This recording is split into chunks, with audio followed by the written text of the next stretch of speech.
Hi, hello, welcome everyone. Yeah, I'm glad you all joined, and I'm happy to run you through yeah, a brief short introduction of hessnatur, but then also of how we got there where we are yet, and yeah, how a sustainable supply chain can look like. Yeah, let me start with giving you a brief picture of who we are.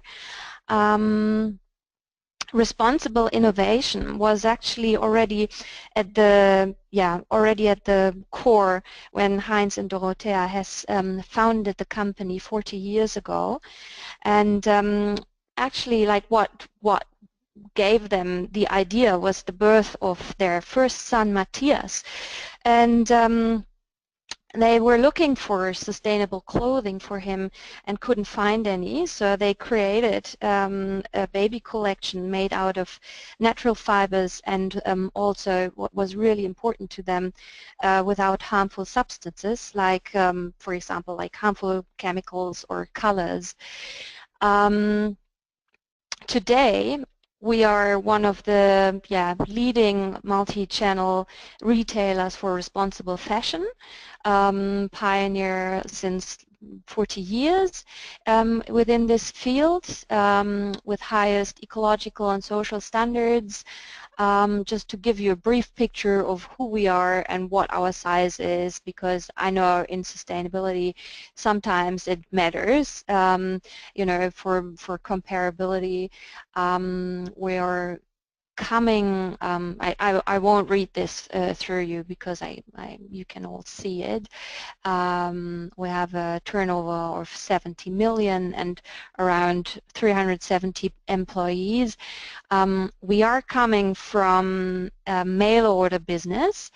Um, so you probably see this here, right? And we have successfully migrated towards becoming more and more an e-commerce business. So mail order has become smaller and smaller in the past, and e-commerce and retail actually grew significantly. Our product portfolio is a wide range, so from fashion to home textiles to baby, where we come from. I was asked, as Heather said already, one of you already popped a question yesterday saying, so what was the biggest challenge for hessnatur in the beginning? And was it like to start with ecological issues, or with the factories to get them to do what you want? And basically, it's a really good question. Now I've shown you where we came from and what was the founding impulse, and also where we're at now. But between that, there was a long journey, as you can imagine, and there were many challenges we faced. So it's basically, the question is like not to be answered with one sentence, but it's basically an ongoing process, and it started when Heinz and Dorothea has founded the company, and trying to find a baby body that was, you know, made out of natural fibers without any harmful substances. They couldn't find any, so they started from scratch, and many years later, actually, then Heinz was one of the first founders who started and organic cotton farming project in the world. So that was the next challenge. Raw material was not available in organic quality, so this needed to be started from scratch again. And then again, after some years, working conditions, because the supply chain became more and more internationally, so working conditions became more and more important. And then 2005, we became the first German member of Fair Wear Foundation. Fair Wear Foundation is a multi-stakeholder organization focusing on social standards, so working conditions in the supply chain, but focusing on really the ready-to-made garment part. So that was the next step. And then as we evolved over time, our customers evolved over time as well. So where it was like a political statement in the past to wear ecological clothes, and like people, our customers, they wanted others to see that's ecological clothes. You know, that has changed in the past as well. So fashion became more and more important as well. So they still have the same requirements towards ecological and social standards, but on the same hand, they have like very high requirements on how the clothes look like, and they, I mean, they should look like fashionable and beautiful and good shapes, etc. So this has, in fact, has changed for our customers, and this needs to be addressed, and so fashion and that became the next step for us, and that's actually the transformation phase we're currently still in. But now I already talked about or used the words organic, sustainability, social standards, ecological standards, and all of that. And I'm sure every one of you has an understanding of what these words mean. But I'm also relatively sure that it might not mean the same for everyone. So let me show you what it means for us. And this is like, first of all, of course, the three pillars. I think this is true for everyone. So economic responsibility, ecological responsibility, and social responsibility. But it has like many many factors within it. And so ecological, for example, is not only like what we do here in our headquarter, of course not.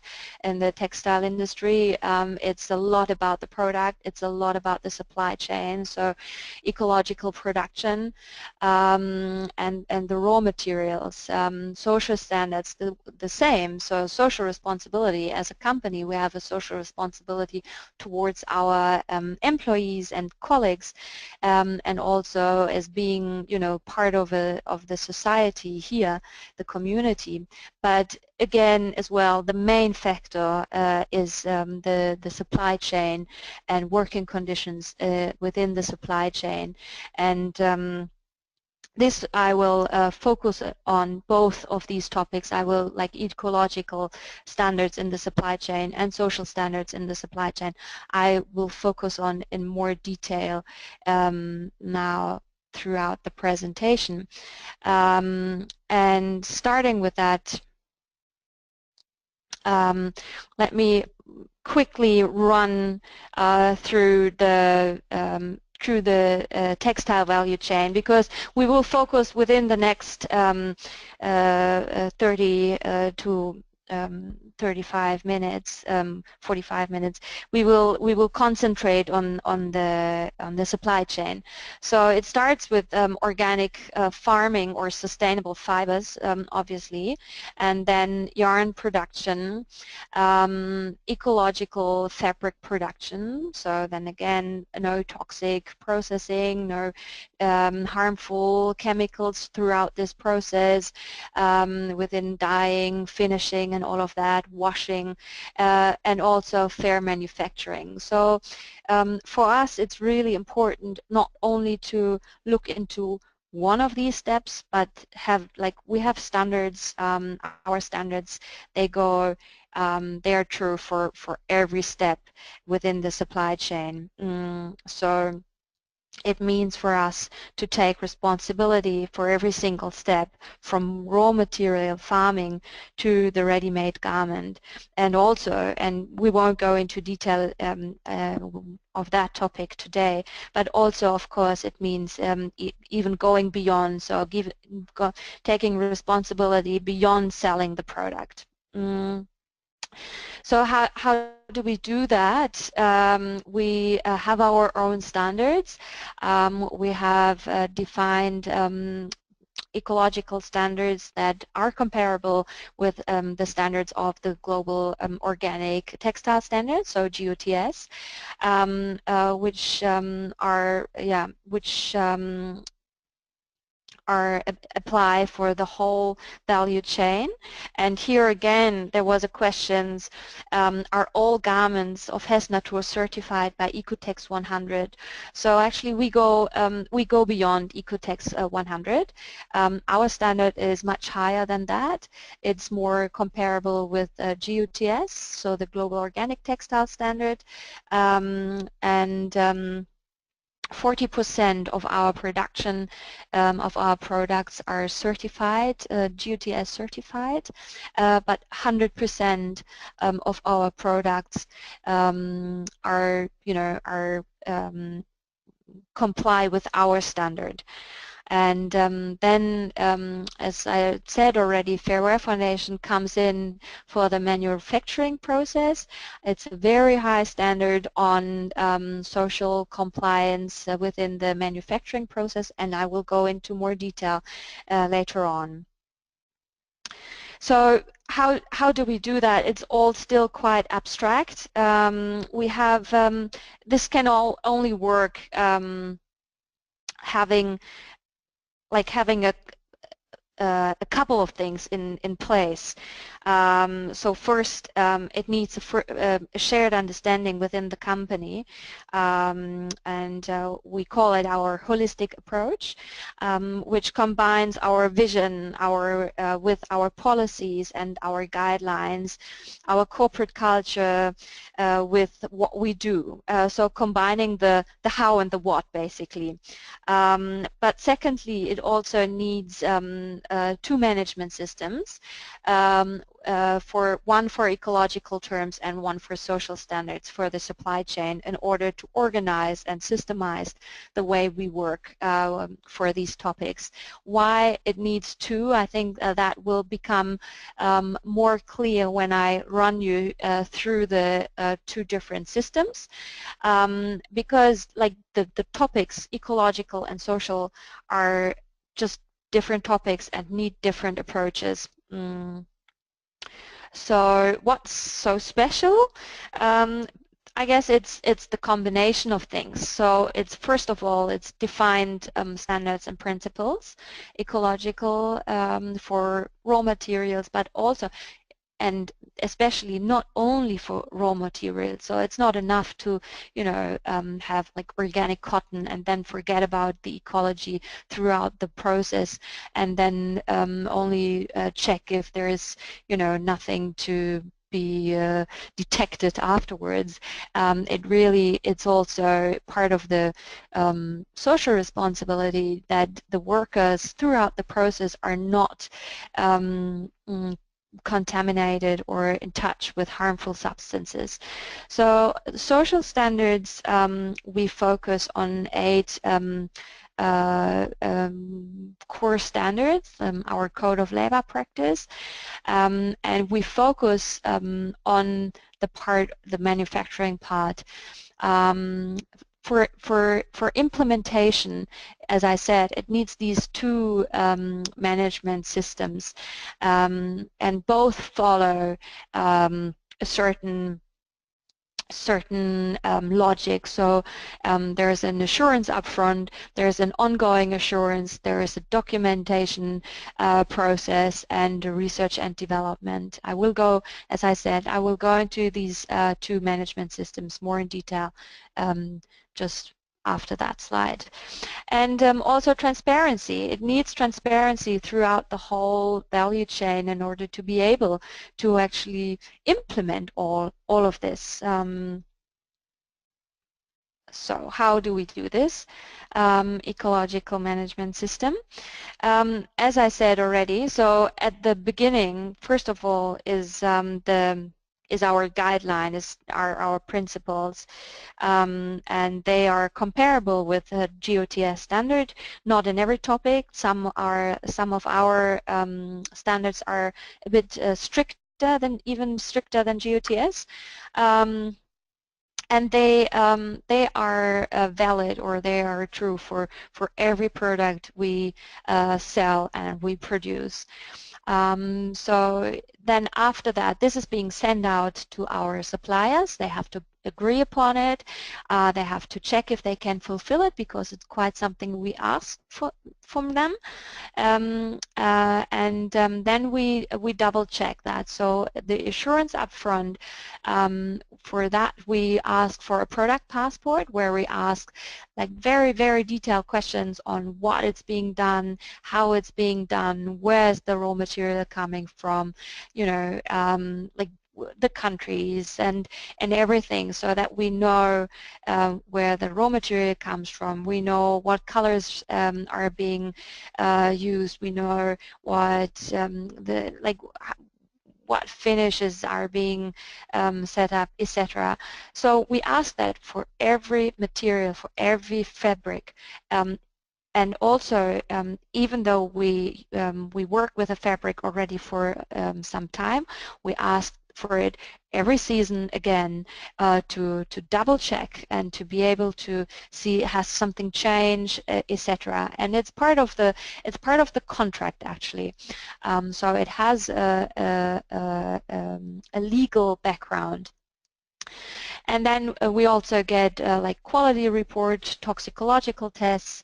If it's a new fabric, then we test. Obviously, we test on certain things for check to see if it's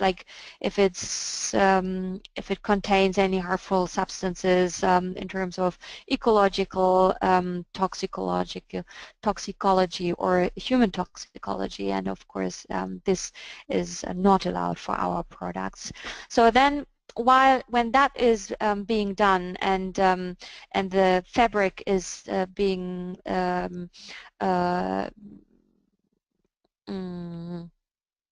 yeah, if the CSR department says, okay, the fabric can be used and you can start with working with it, then we have an ongoing cross-check once the production started. So once the products come in, we take sample tests, etc.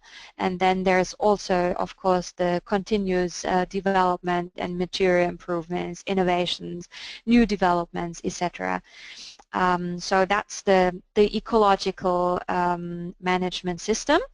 And what is, I mentioned it already, but really all fabrics needs to be checked by CSR department before we can use it, and before it can be taken for our products. Then the social standards, I'm sure all of you know what it is, and however, as social standards vary a little bit among the industry, these are the ones we apply. So they are based on the ILO core labor standards and the UN Declaration of Human Rights, and they are the 8 social standards that are also given by Fairware Foundation, and that are the ones we apply. So what is different here towards ecological? So ecological is standards are more black or white, and social standards are a lot more process orientated. So you can see, for example, payment of a living wage. This is something which is it's not something you can say comply or not comply at the moment, but it's something we strive for, and it's something Fairer Foundation checks on us, what we do on improving on this particular point on a yearly basis. Again, here, our management system follows 4 steps. So the selection of the suppliers, because we talk about in social standards, we talk about a lot about audits and trainings and all of that, but that's only the one of the last steps. If we don't choose our suppliers so that they fit to us and that they're actually willing to work on improving working conditions and all of that, then it's too difficult. You can't, like the audits won't bring you anywhere. So this is really important, and we work very close with our purchasing team. We know all our suppliers, so we visit them before we start working with them. Here again, we ask for production, so like we ask for production data and supplier data, very detailed again. So where is the production? Where does it take place? How many employees do you have?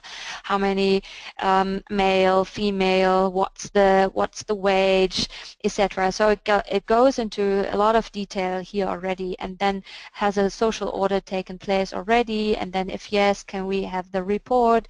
And then on this information, we then go on and plan the next steps. So do we need an audit? Where is the production side? We divide into high-risk and low-risk countries. What do we need to do next? And can we work with this partner or not? And that's that's basically what happens. And then if that's being decided on, then the work starts with audits, compliance, and corrective action, trainings, projects, etc. PP. But it also takes evaluation. So a sound system where we can, where we have the data, where we can analyze the data, etc. Let me give you a few insights into our supply chain.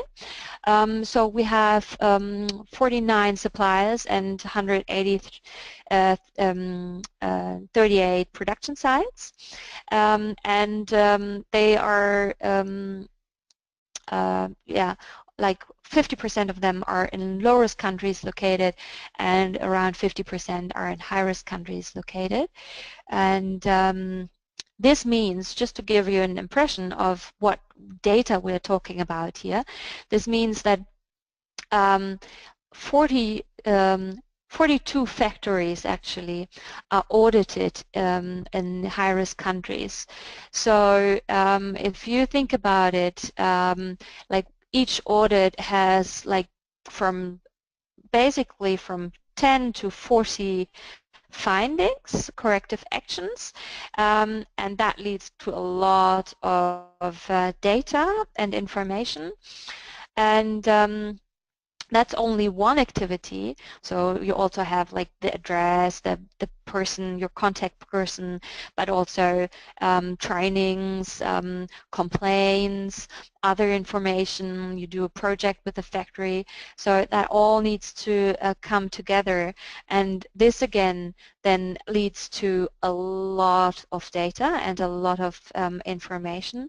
And we had a fairly good system for this to bring it all together, to be able to analyze it, to be able to plan new audits, etc. We had an access system, but you probably have experienced it as well in the past. The work on social standard has evolved as well over the years. So it was basically only audits in the past, and it has become a lot more complex recently. So it's not enough audits and then, you know, not taking care of the audits and then do a next audit in 3 years.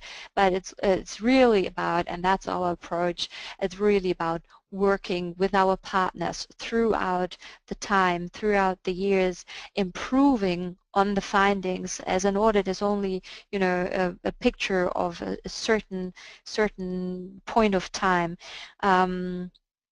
And it's really the work afterwards that's the interesting part, and that makes a difference. And we learned that the system we had was not enough, and we needed a new one that can combine all this information and bring it together. So complaints, the address, the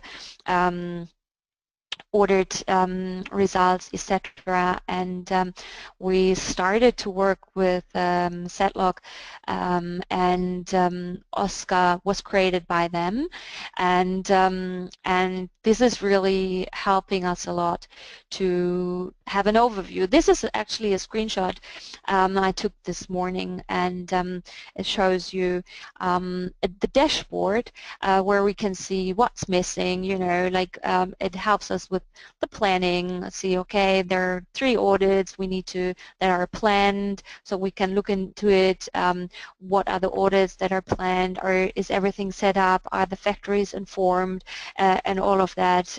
Then if there is a reminder, or you know, there also you see is an audit due in 6 months,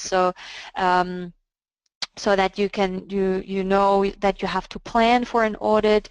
So we work a lot with Fair Foundation. So every country Fair Foundation is present. We work with them on conducting the audits, and it always needs some time to plan, obviously, and this helps us to do so. So it's a lot more systematic we can work, but also to show you some options of information we can we can have in the system and we can see. So if like as I said, it's it all is part of our contract. So we have the supplier data, the code of conduct. Is it signed? Is it not signed? If it's not signed, you know, we have to check, and we have to we have to follow up on our supplier to sign it, because again, that is a contractual part. Then the system for us, what was really important is, and I guess you all know this problem, is there are a lot of standards. So it's Fair Foundation, Hague, or Textilbündnis, or you name it. And what is really important for us is to keep the administrative work as low as possible, in order to combine the resources and to have, or free up the resources to actually work on improving things in the supply chain. So it's important that the systems, like our system, our database, OSCA,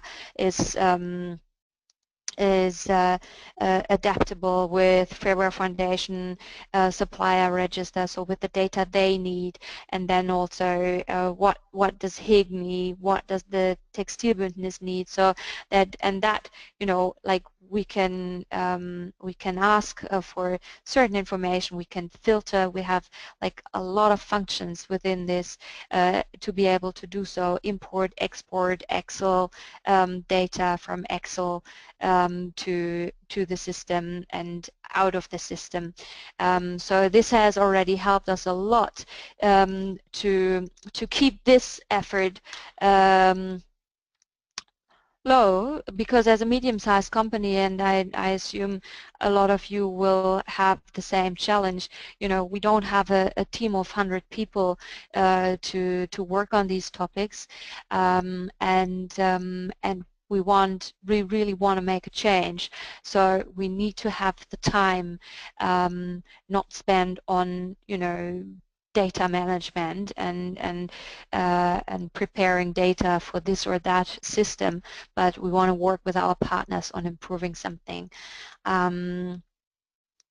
Again, here an example, but you've seen it already in the overview, and what the system can do and what the advantages are. The advantages are really like an efficient data management and real-time overviews. What we haven't done so far is the onboarding. So this is something we really look forward as a next step. It's that would be a fantastic, great advantage. So if factories or our partners can use the system as well and then put their data in themselves. So at the moment they send us the questionnaire, they fill out the questionnaire, they send it to us, we check it, and then we put it into the system. So it would be a lot better, and that's what the system is set up for. If the partners can put the data into the system straight away, and then we can check it within the system. Why haven't we done it so far? It's a bit tricky for us because, as I said, we had a system before and we have a lot of data already. So it's different when you start from scratch, and your partners can fill in the data and then, you know, and then start from there. We already have a lot of data for each partner, and then we got to check on, you know, what are they supposed to see, what data are they allowed to change, what data are they allowed to see, how are we going to be informed if they change something. So it's quite complex, and we're not there yet. But already still it helps us to make analysis, to make evaluations, which we need for a Fairer Foundation. So as being a member of Fairer Foundation, we are like, there are one obligations. One is that we report on social standards and our work, what we do on a yearly basis, in order to do that. And the data management helps a lot here, because it goes into the basically into the nitty-gritty part, you know, and we can have all the information here for one supplier. So who did we visit, where did we do an audit, where did we do training, how long do we work with the supplier already. So it's easy for us to say that we worked with just under 70% of our suppliers. We worked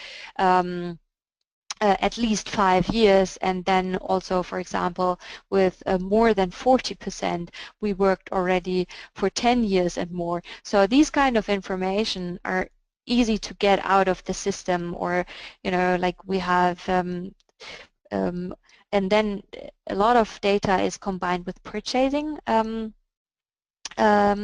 value. So we can say that like 50% of our purchasing value is coming from countries in from production sites in low-risk countries, and also that 46% of the production purchasing value from high-risk countries is audited. So all these kind of information are easy to get out of the system, and we need it in order to be transparent, but also for Fairer Foundation to report on it. The challenges, it's I think, and I'm coming to the end already, for the whole textile chain, it's very complex. There are a lot of information, a lot of different steps, and a lot of factors that are critical. So in the farming process or raw material. It's really about organic farming. It's organic fibers, but also, of course, about the farmers and the money they receive for their goods, and then in the manufacturing process, it's the key factor is about social standards, labor conditions. But then throughout the value chain, there are critical factors throughout the path. As I said in the beginning, availability of organic fibers is still a challenge. So not so much for organic cotton anymore, although, you know, as this becomes more and more uh, um, public, or more and more um, people or companies go more and more onto organic cotton, this will become a challenge in the future, I assume, but also for other materials like wool or linen or silk. It's still a challenge, and it still needs projects to work on it. And yeah, social standards, as I roughly showed, is a process, and it's evolving and it's changing, and it's a lot of work, and this will remain, I guess, for some years in future. Although I hope we're on a good way. And what it needs, my conclusion is really what it needs is one vision of the company and one shared picture of, you know, what we want or what you want, to what's the goal, shared principles, because without that, the CSR department, you know, would be lost. You know, if the purchasing department has like totally different goals and has a total different approach than the CSR department, and if it's not like shared principles throughout the company, then it's difficult really to make a change, and to have success. But also, and I think that I made that clear as well, there is a lot of data that comes together, and it needs already for us as a medium-sized company, it needs a sound management system and IT system in order to be able to bring all the data together. So thank you, and I'm up for questions. A few, I think I answered loads throughout. Thank you, Kristin. That was great. Thank you. I'm trying to get through the questions here. So let me start off with one of the ones that came in a little bit earlier. So what have been the biggest challenges so far? And that's one of the questions that we had earlier, wasn't it? Yeah, I think it's a number of things. You know, it's the biggest challenges so far. It depends on how far you go back. So it's really availability of organic raw material, but then social standards is a challenge still, but then for data as well, you know, bring it all together, and then for us as well, changing from one system to the other, and the data transfer was a challenge. So there are still a number of challenges, and I always say, you know, like we've come you know, far, and as I said, we're one of leading multi-channel retailers for sustainable clothing, but we haven't started like that. You know, we have started step by step as well. So I think that's the main challenge, not to get overwhelmed by the big picture, but to start with the step by step. Okay, fabulous. Thank you. Now, here's a good one actually. How do you manage to have such strong relationships to your suppliers? How do you manage to have such strong relations to your suppliers? Yeah. How much effort? Yeah, it's a lot of effort. I mean, I gave you a few numbers already. I think one part is really have to have lasting relationships with them, so long-term relationships. So as I said, like just under 70% of our production sites we have collaborated with already for at least 5 years, and then over 40% we work with for over 10 years. I think that's a crucial part. But also, you know, it's really, it's it's people business. So visit them, talk to them, and to work together, you know, on one level. It's not our suppliers, it's our partners, and I guess that's crucial as well. Yeah, yeah, definitely. Okay. Okay, here's another one. How do you evaluate the ecological footprint of new materials like recycled polyester and modal?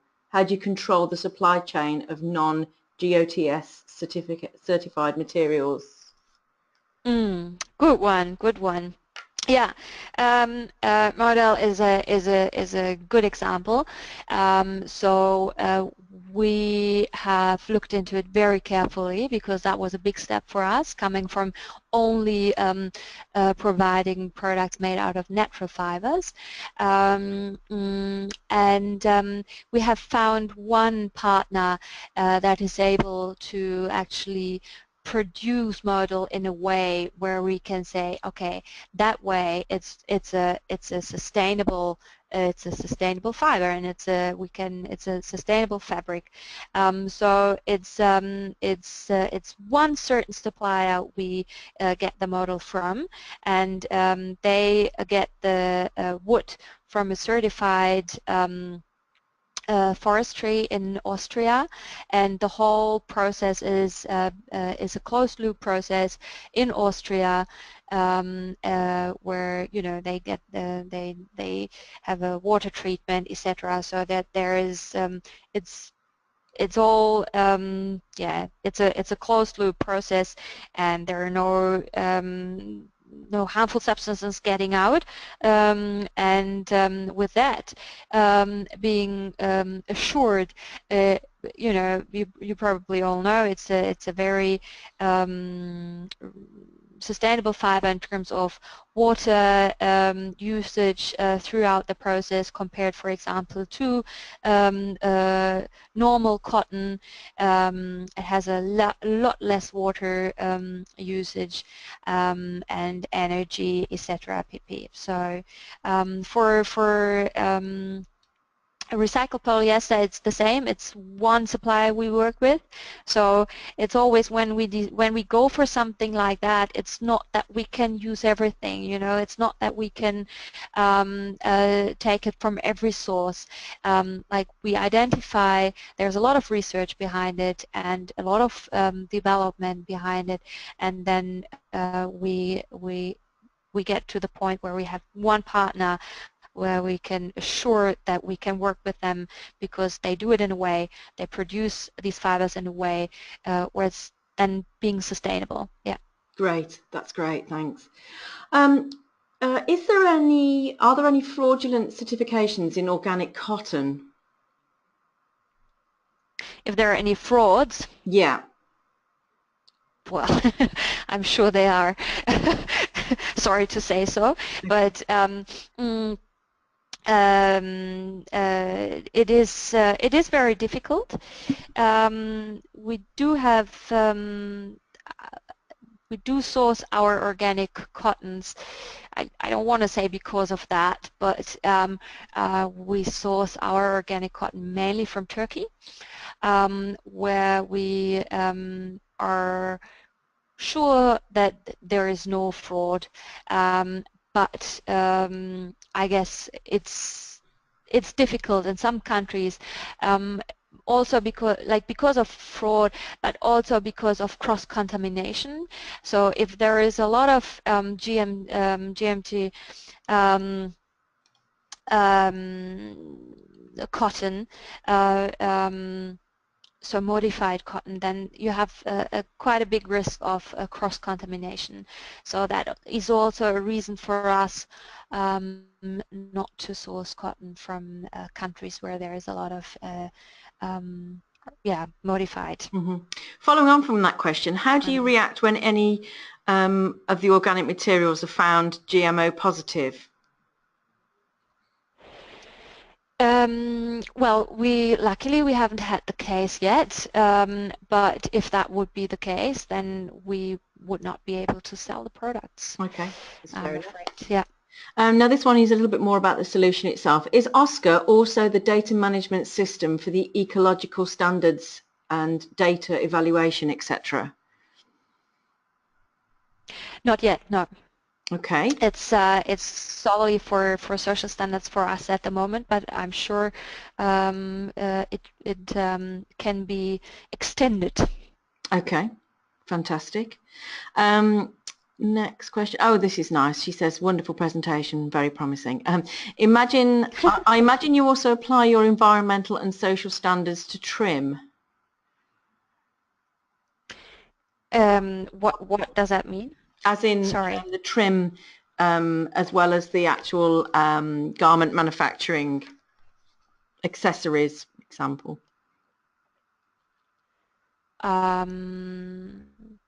Can you extend on that question? Should we deal with that? We can deal with that one offline if you like. That's no problem. Here's another one. Do you follow the same audit and partnering process for all products, home and versus apparel? Yes. Okay, fantastic. Yeah. Do you work with nominated dye staff companies, for example, CHT in Tübingen to control chemical chain?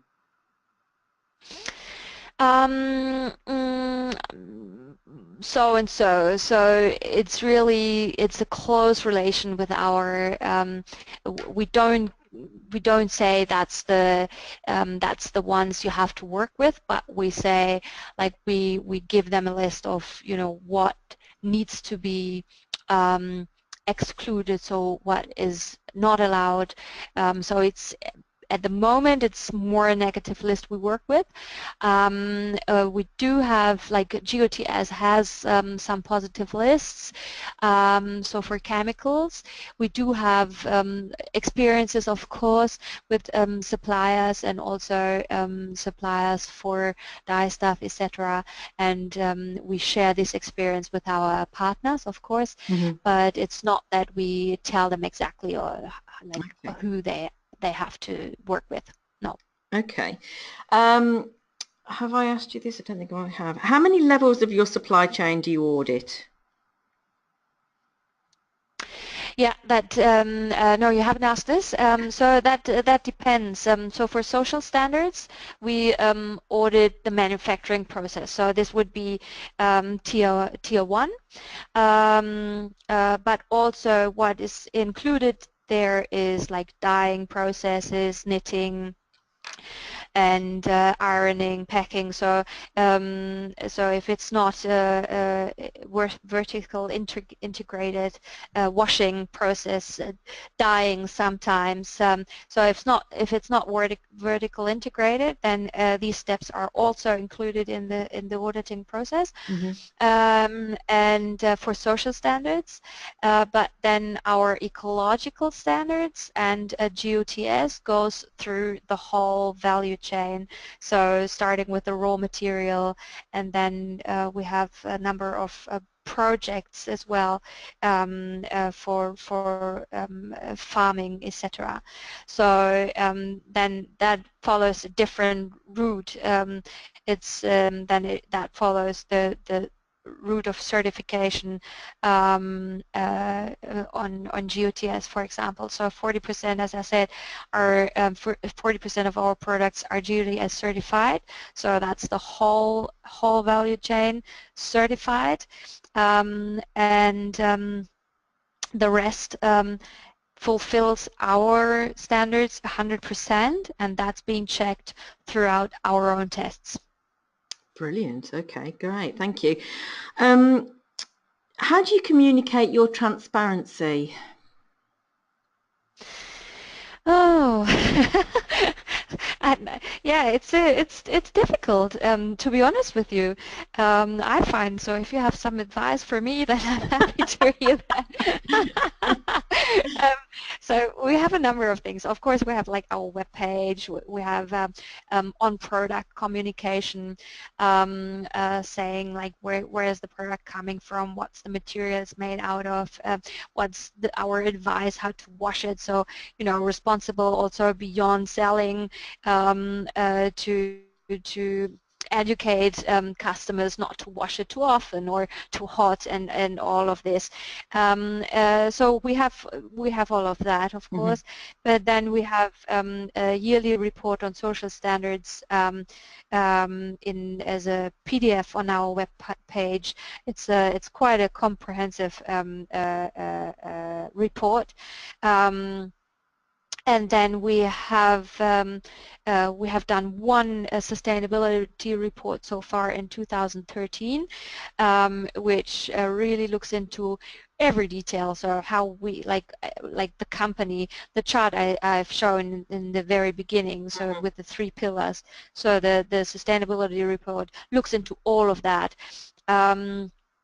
But to be honest with you, this was such a huge effort to prepare, and it's a capacity thing. Yeah. And at the moment, we really want to put our resources into Mm. making the change. Absolutely. You can only do certain things at a time, can't you? Exactly. We've only got time for a couple of other questions, but how do you get your suppliers to implement all the things you ask them for? That's quite an interesting Mm. question, actually. Mm. It's not so easy, and it takes a couple of things. But I think the first is to work with our purchasing colleagues from purchasing to choose the right suppliers in the beginning. So to choose partners that are wanting to start this, and that see it as a benefit for themselves as well. Because if they only do it for us, that would not be enough. Then that I don't think it would be either sustainable nor successful. So it really needs partners who are willing to work on these topics ecologically as well as social standards. Mm-hmm. And it takes a lot of effort to talk to them, to say it's important, to Mm. explain them why. We do a lot of trainings, we do a lot of conversations, we do a lot of visits. Like in the past year, we've been in 45 production sites to talk to them, and then also they come here. So yeah, it takes some personal effort, I'd Yeah, say. absolutely, absolutely. Okay, so final question, because we're running out of time now. How big is Yeah. the SR team? At the moment, we are 6 people taking care of, yeah, as quality assurance, social standards, and toxicological tests, and ecological standards. Yeah. Fantastic. Well, I think you'll all agree that today's presentation was excellent, and I think a lot of people have really enjoyed hearing what you had to say today, Kristin. So thanks for spending your time on Just Style with us today. Thank you. As I said earlier, there will be a recorded version of this event going out onto Just Style, hopefully within the next couple of days. Shouldn't take us too long. And again, you can then share with your colleagues and view it again on demand. Any questions we haven't been able to get through now, I will be able to pass straight through either to Setlog, who can answer probably some more in-depth questions about Oscar, and any other questions with regards to the implementation of the this particular challenge, straight back through to Kristin. So thanks all of you for joining us today, and Kristin, again, for your time, and hopefully hear from you again in the future. Thank you very much. Thank you for Anytime. joining and for the invitation. No problem. Thank you. Bye-bye now. Thank you. Bye-bye.